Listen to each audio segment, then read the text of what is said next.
शौकत बसरा साहब भी हमारे साथ मौजूद है। शौकत साहब, अब पीटीआई की जानिब से एक ये चीज़ सामने आ रही है कि आप लोगों को इसमें इन्वॉल्व नहीं किया जा रहा, आप लोगों को कुछ बताया नहीं गया है।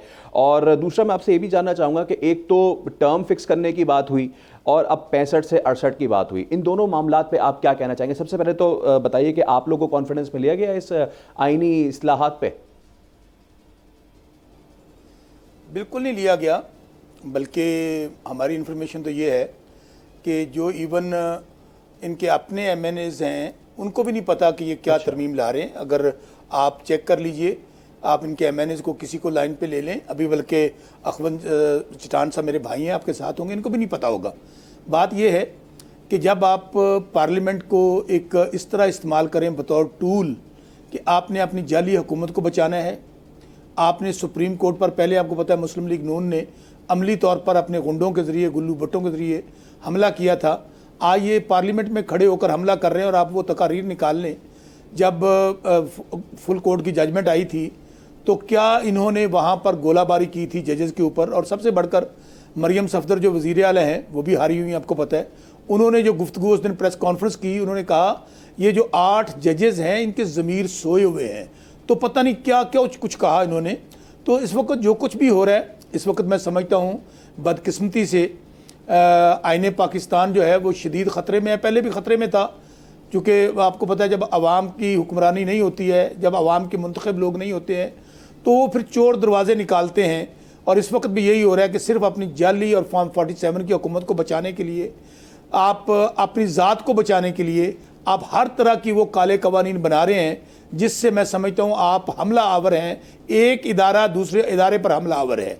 आप ये देख लीजिए कि टाइमिंग ज़रा मुलाजा करें। अभी आप कह रहे थे कि आज उनकी जजमेंट क्यों आई, आज इस जजमेंट को आए हुए 2 महीने गुजर गए हैं। तो वो इलेक्शन कमीशन जो मुलव्वस है पाकिस्तान की तारीखी धांधली में, लियाकत चट्टा साहब जो कमिश्नर रावलपिंडी, आपने उनका बयान सुना था कि हमने 70 हज़ार से लोग जीते हुए पीटीआई के लोगों को हरा दिया, और उन्होंने कहा मैं मुतालबा करता हूं कि मुझे चीफ जस्टिस काजी फाइज ईसा को और चीफ इलेक्शन कमिश्नर को डी चौक पर फांसी पर लटका दिया जाए। अब वो इलेक्शन कमिश्नर जो खुद मुलव्वस है वो आज भी अमल नहीं कर रहा सुप्रीम कोर्ट की जजमेंट पे, और उन्होंने एक लेटर लिख दिया कि ये आप हमें वजाहत दें कि आपके फैसले पर क्यों अमल किया जाए। हालांकि वो काजी फाइज ईसा जिन्होंने हमसे निशान छीना है, बल्कि वो 13 रुकनी बेंच जो वहाँ मौजूद था, सब ने कहा कि तहरीक इंसाफ एक जमात एग्जिस्ट कर रही है। आप मुझे बताइए, अगर आप इदारों के फैसलों को और सुप्रीम कोर्ट के फैसलों को रद्दी की टोकरी में फेंक देंगे तो फिर कौन सा कानून, कौन सा आइन, कौन सा मुल्क, कौन सी जमहूरियत, कौन सी सियासत? बल्कि वो कहते हैं कि सियासत, अखलाकियात और रियासत का जनाजा है, ज़रा धूम से निकले।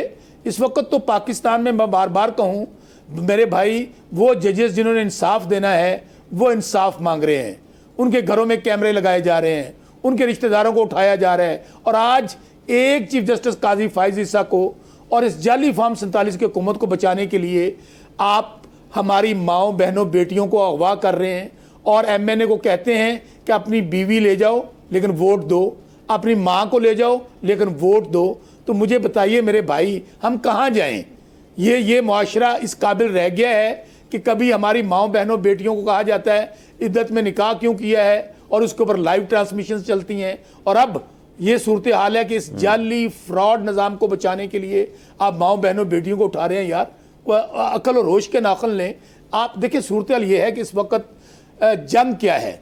जंग ये है कि पाकिस्तानी अवाम इमरान खान के साथ एक साइड पे खड़ी है, और ये जाली और फ्रॉड निज़ाम जो फॉर्म 47 की पैदावार है वो एक तरफ खड़ा है। और ये नहीं हो सकता कि आप अवाम से लड़कर, अवाम को डराकर, अवाम को मुकदमों में मुलव्वस करके आप जाली निज़ाम नहीं चला सकते मेरे भाई। जंग भी हो ना तो फौज जंग नहीं लड़ती, जंग अवाम लड़ती है। यहाँ पर आज तमाम इदारों को हाईजैक कर लिया गया है। सब्सक्राइब करें और बेल दबाएं ताकि कोई खबर रह न जाए।